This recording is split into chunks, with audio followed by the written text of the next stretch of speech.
how they should approach anything with the baby so they don't have an argument or disagreement in front of the child. Is that a wise maneuver?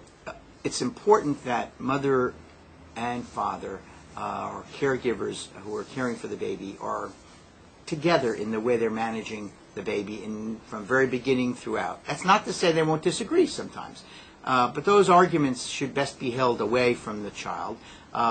The worst thing can happen, especially as children get older and verbal, is to split the parents and to know that the father will say one thing and the mother another, and you can go to one. Now, that often happens, and it's important to try and minimize that. It still is going to happen at times, but it's best to get your sort of signals together before the baby or child gets to a point where he or she could sort of read where those differences are and take advantage of those differences.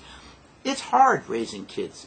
Kids are demanding, and kids have different needs, and different kids even within the same family are hard. So you may have adjusted to the first, and along comes a second who's a much different child.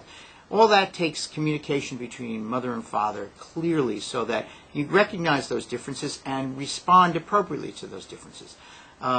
Everyone I know, if they've had a first child then have a second, and they say, boy, this child's very different than the first. Yep. That's the way they're made. The wiring may be very similar, but probably not. And it doesn't take a lot of different kind of wiring inside to make a child be a different reactor, more sensitive, less sensitive, you name it. But the more the parent can talk to each other about, boy, you know, we need to approach this differently than we did our first child. That's going to be a better way of dealing with child rearing. There's a famous psychologist, I think it's Maimonides, say, be a parent first and a buddy second. Is that sort of like a good philosophy? Maimonides was really one of the forerunners of many of the practices that we use. We looked to Maimonides, who was in the 60s actually in Cleveland, and a renowned child development expert whose books you can still find.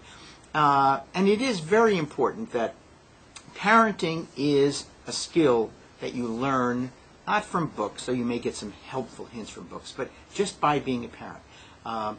And most of the time that means having the oversight about how a child is doing and being there for the child, but at the same time, you're not the child's best friend.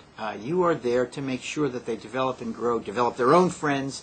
It's a different role than being a parent, and a wonderful role being a parent, but different than just being a buddy.